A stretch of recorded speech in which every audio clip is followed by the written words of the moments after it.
하루에 평균 372마리 정도? 근데 이것도 예전에 얘기했잖아요. 상식적이진 않을 것 같아요. 사람들은 왜 고양이를 파양을 할까요?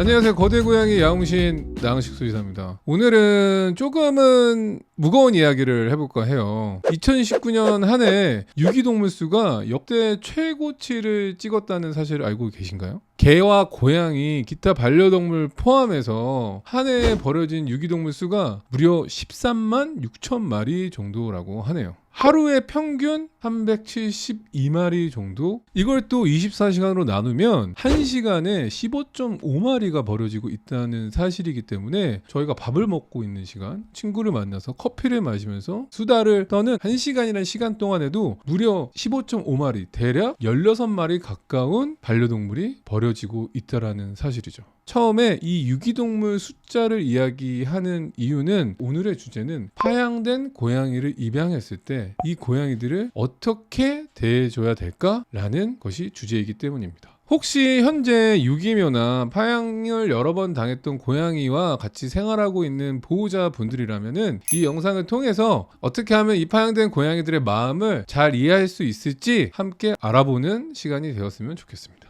우선 사람들은 왜 고양이를 파양을 할까요?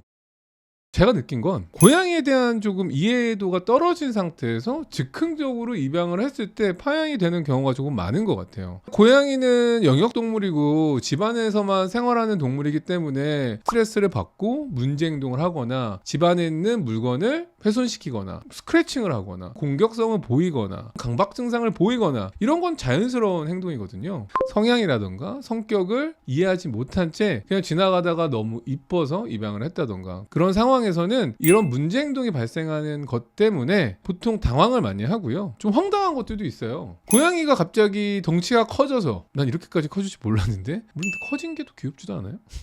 물론 당연히 새끼 고양이 때는 너무 이쁘고 그렇지만 이것 때문에 파양하는 경우도 있다라고 해요. 또 하나의 이유는 경제적인 이유인데요. 당연히 고양이와 생활하는 데는 많은 비용이 발생할 수밖에 없어요. 고양이가 15년 정도를 산다라는 기준 하에 한 마리에게 들어가는 한 달 평균 비용은 12만 1천 원 정도, 1년에 144만 원, 평균 2,160만 원 정도 비용이 발생하고요. 너무 이과 오빠 같나? 물론 이건 평균치이기 때문에 이보다 더 많은 비용이 발생할 수 있을 가능성이 높죠. 왜냐면 제작진들도 고양이를 키우기 때문에 12만 원만 쓰세요? 절대 아니거든요. 절대 12만 원만 쓰지 않습니다. 고양이가 좋아하는 간식 갖고 놀 줄 알았던 장난감 샀다 버리고 나는 컵라면 먹지만 너는 맛있는 거 사줄게. 이런 캔따개가 되는 순간 보통 현타가 오기 마련이죠. 물론 이것도 이러한 부분 때문에 파양을 한다면 상식적이진 않을 것 같아. 아니면은 내가 고양이에 대한 알러지가 있는지 알레르기가 있는지를 모르는 상태에서 고양이를 입양했다가 알레르기가 너무 심해서 파양을 생각하시는 경우도 있습니다. 근데 이것도 예전에 얘기했잖아요. 고양이에게 내가 알러지가 있는지 없는지를 미리 고양이와 생활하고 있는 친구네 집에 놀러가서 먼저 고양이하고 접점을 가져보는 것도 고양이를 입양하기 전에 확인할 수 있는 방법이 있다는 거. 그럼 파양된 아이들을 어떻게 해야지 조금 더 이해하고 보듬어 줄 수 있을까? 그냥 간단하게 생각하면 됩니다. 3살 어린아이가 파양이 됐을 때 다른 집을 전전했을 때 보이는 특징이 어떨까라고 입장을 바꿔놓고 생각하면 이 부분을 이해하기 엄청 쉬울 거예요. 파양된 3살의 아이가 집이 바뀌고 부모가 바뀌었을 때 어떤 생각을 하게 될까요? 일단은 환경이 바뀌었기 때문에 환경에 대해서 소극적일 가능성이 매우 높아집니다. 소극적이다라는 거는 활동량이 많지가 않고요. 숨어 있거나 어디 한 군데에서 잘 움직이지 않으려는 성향이 강하다라는 거죠. 내가 익숙한 환경에 지내다가 갑자기 낯선 환경, 낯선 냄새, 낯선 온도 이런 것들을 느낀다면은 당연히 위축되고 움직임이 저하될 수밖에 없겠죠.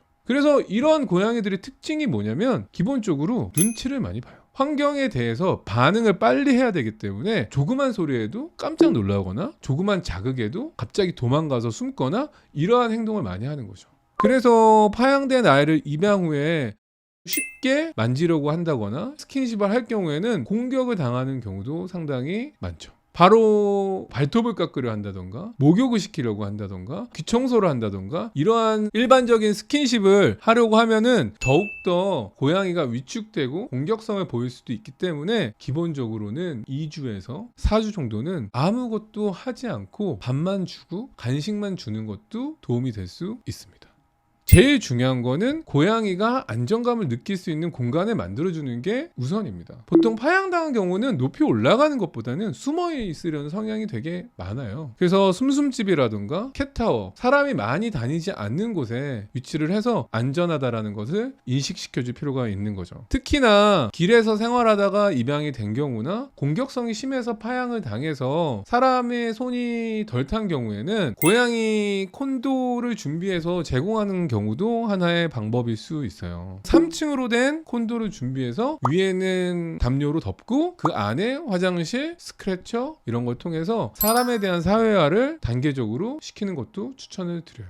물론 파양을 여러 번 당했다고 해서 모든 고양이들이 위축되고 소심하고 그런 거는 아니에요. 오히려 반대로 인싸 고양이도 있어요. 얘는 그냥 어디 가든 편해. 어디 가든 환경 변화에 너무 익숙해서 이 집이 내 집 같고 저 집이 내 집 같고 이런 고양이도 간혹 있어요. 이런 고양이의 경우에는 파양되는 상황에 익숙해진 친구들, 이런 경우라면은 제가 위에서 언급했던 그러한 공포심이나 소심함, 위축되는 성향 이러한 것들은 없을 수도 있으니 너무 걱정하실 필요는 없습니다. 오늘 고양이처럼 생각해봐에서 파양묘를 대하는 우리의 자세에 대해서 이런 이야기를 해드렸던 이유는 한 번 파양당해서 마음의 상처를 받은 고양이에게 똑같은 마음의 상처를 주지 않기를 당부하는 마음에서 제작했고요. 이 영상을 보시는 분들은 파양당한 고양이를 입양을 할 때는 그 고양이가 더 많은 상처가 있기 때문에 더 큰 사랑으로 고양이를 돌봐줘야 된다는 걸 꼭 명심했으면 좋겠습니다.